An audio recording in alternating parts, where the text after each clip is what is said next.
I wanted to love Greta Gerwig's Barbie.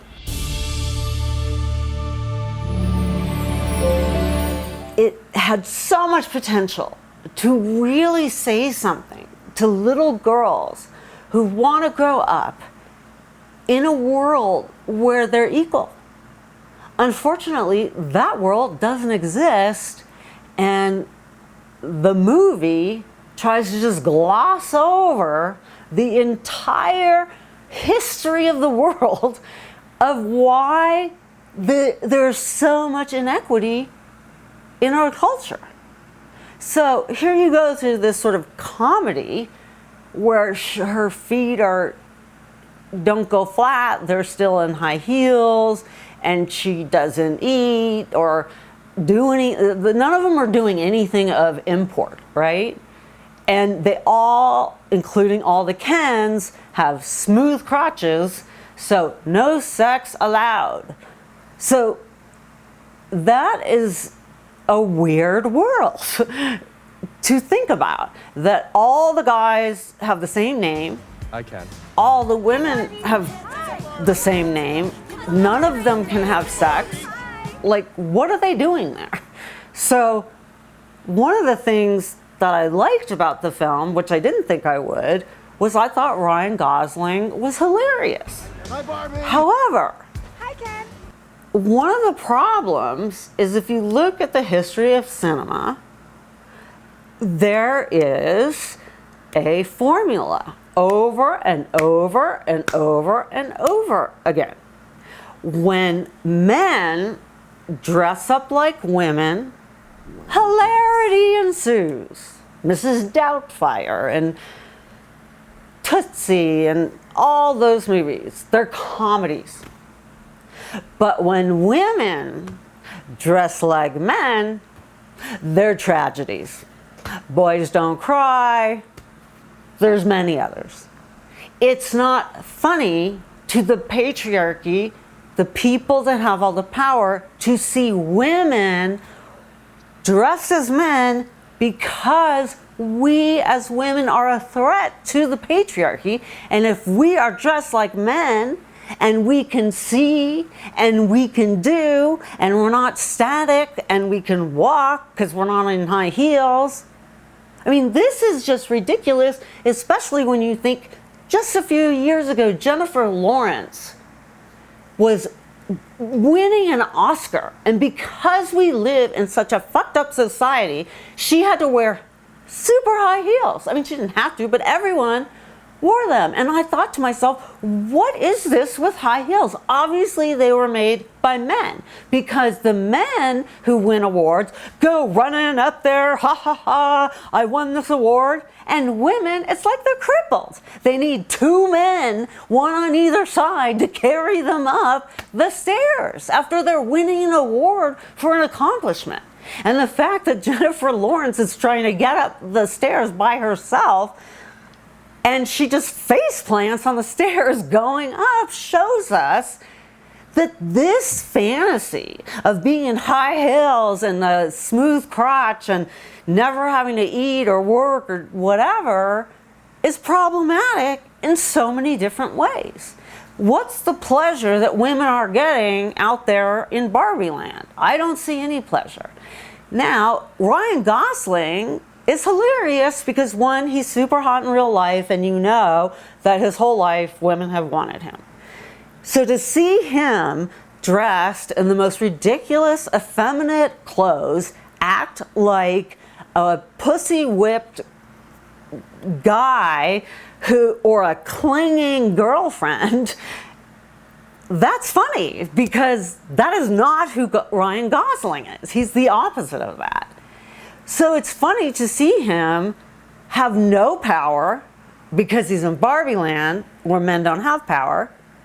And also the fact that what happens to men if they're impotent, right? Like, the reason why Kens don't have power in Barbie land isn't because Barbie's so strong. It's because they don't have cocks. They have nothing. And that is what gives them their power, because that is the one thing that men have and women don't, and that's what divides us.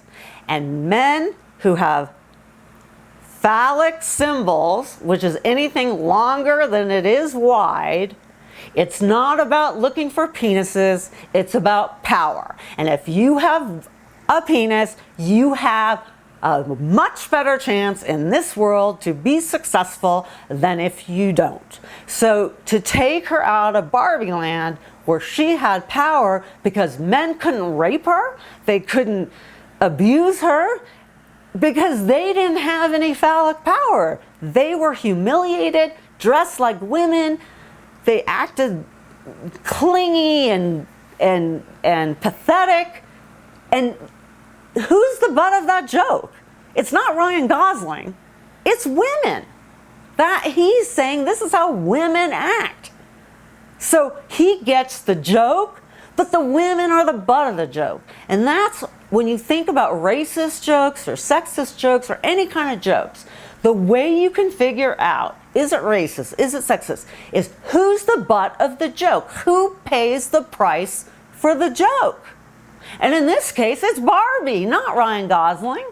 She's the one who pays the price for the joke.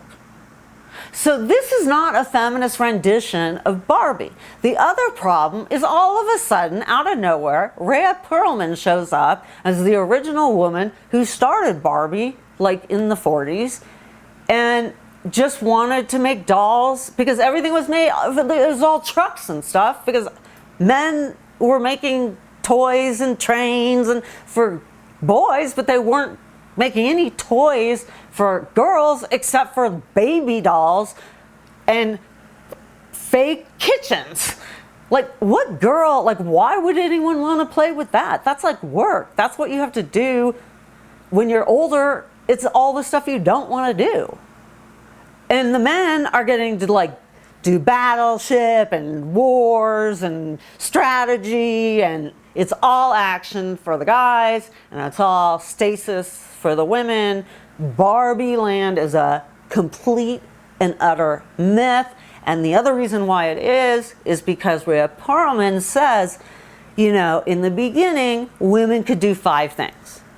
They could be teachers, they could be nurses, they could be stewardesses, they could be models, and they could be prostitutes. That's it. That is all you could do if you were a woman before 1970. That's it. And so any of you who say that the women's movement of 1970 wasn't important, go back and read your history, because before 1970, women couldn't even own land, couldn't own a car.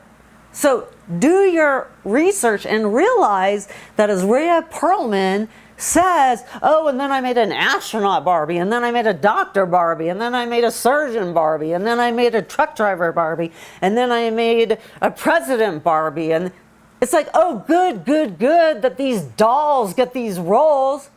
But when Barbie goes into the real world, she has no access to become a doctor, an astronaut, a pilot, be a military general.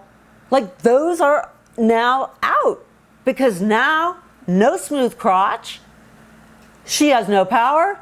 Ryan Gosling, crotch, he gets all the power. So he wins out in the end by getting out of Barbie land.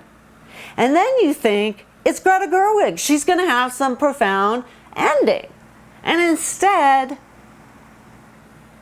Barbie walks in, you don't know what she's walking into, and the women on the car are, go get him, you can do it. And you're thinking, oh, she's going to do something really meaningful. And what does she say? I'm here to see my gynecologist. Well, fuck you, Barbie. I mean, seriously? Here you're finally a human being, and the only thing on your mind is your vagina?